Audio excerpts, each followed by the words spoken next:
Bonjour à tous. Aujourd'hui, nous allons parler d'un article intitulé Les fous dans la littérature.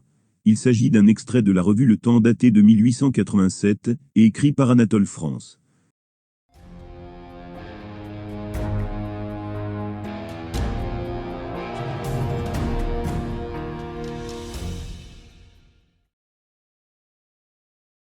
Anatole France nous décrit l'histoire d'un Français qui a rendu visite à Charles Dickens. Le visiteur a mentionné toutes sortes de personnes, dont des fous, qui devaient rendre visite à l'auteur, depuis qu'il est célèbre.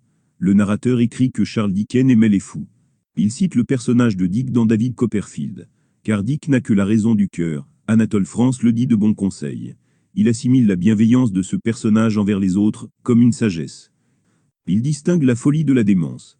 Pour lui, la première n'est qu'une originalité mentale, et la seconde est la perte des facultés intellectuelles.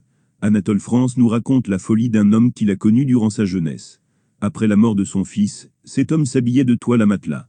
Une fois qu'il était dans une maison amie, il enlevait cette toile, la posait sur un fauteuil, y plantait sa canne à l'intérieur, et plaçait son chapeau, sur ce qui figurait la tête d'une personne.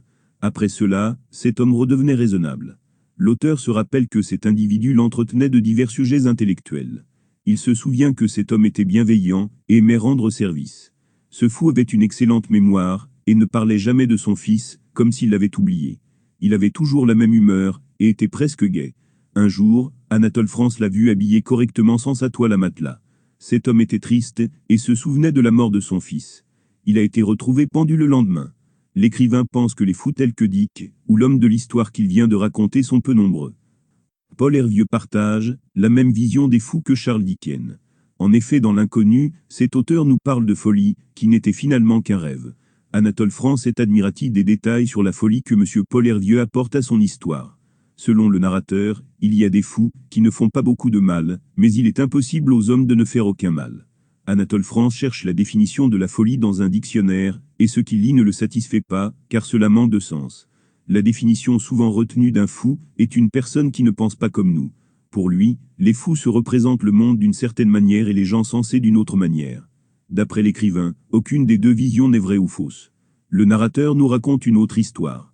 Deux miroirs, l'un plat, l'autre convexe se rencontrent. Ils sont tous les deux persuadés de refléter le monde, et pensent que l'autre a une perception faussée. Un géomètre leur dit qu'ils ont à la fois tort et raison. Les miroirs reflètent une nature dont personne ne connaît la véritable figure. Anatole France fustige les aliénistes qui enferment des personnes qui sont capables d'avoir d'autres sentiments, d'autres passions qu'eux, et qui peuvent entendre et voir, ce que d'autres ne peuvent pas percevoir. Selon l'auteur, les fous sont capables d'avoir des hallucinations rares, alors que le commun des mortels n'a que des hallucinations générales et coutumières. C'est sur cela que se base la principale distinction entre les deux groupes. L'auteur nous parle d'Hurla de Maupassant. Selon lui, le personnage ne devait pas se soucier du fait que la créature boive du lait.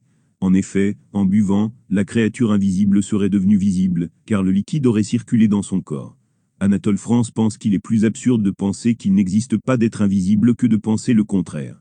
L'être humain ne peut pas tout capter et se rendre compte de toutes les existences, certaines lui échappent. Anatole France nous dépeint les fous de manière étonnante.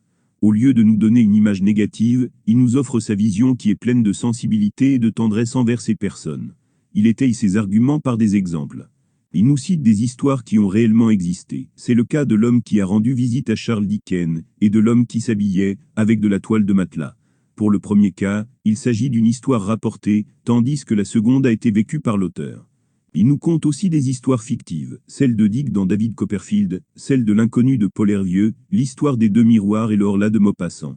Au temps d'Anatole France, on enfermait les fous. On disait qu'une personne était folle sous des préceptes obscurs. Le manque d'une définition claire, dans le dictionnaire feuilleté par Anatole France en est un exemple. Au temps de l'écriture, la psychiatrie et psychanalyse existent peu. Il est donc étonnant qu'Anatole France ait une autre vision aussi étayée de la folie, et que sa définition échappe à celle qui était communément répandue.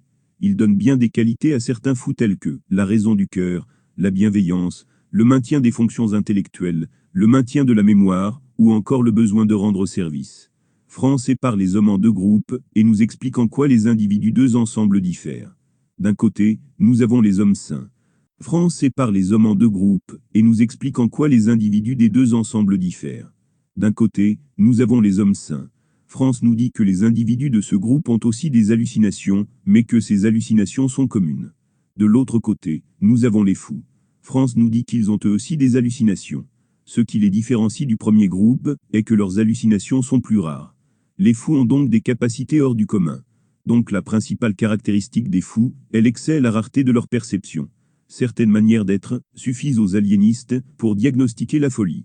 Anatole France nous dit que les personnes amoureuses ou prodigues sont qualifiées de fous, alors que ce n'est pas le cas avec les personnes avares et égoïstes. Donc les personnes qui sont tournées vers les autres et possèdent des qualités sont plus facilement qualifiées de fous que les personnes fermées sur elles-mêmes et ayant des défauts. France cite des particularités chez des personnes célèbres. Jeanne d'Arc entendait des voix et Socrate consultait son démon. France sous-entend que nous acceptons ces bizarreries, mais que nous ne les acceptons pas chez les fous. Il note ici un manque de logique. France a conscience que l'homme ne peut pas tout percevoir, et qu'il se peut qu'une partie de ce qui existe lui échappe. Au final, Anatole France ne serait-il pas fou? Dans le texte, il est évident qu'il ne se place pas du côté des fous, mais des hommes sains. Par exemple, il écrit « Nous disons qu'un homme est fou quand il ne pense pas comme nous ». Parmi les fous qu'il cite, aucun ne semble avoir conscience de sa propre folie. Il qualifie lui-même la folie de sorte d'originalité mentale.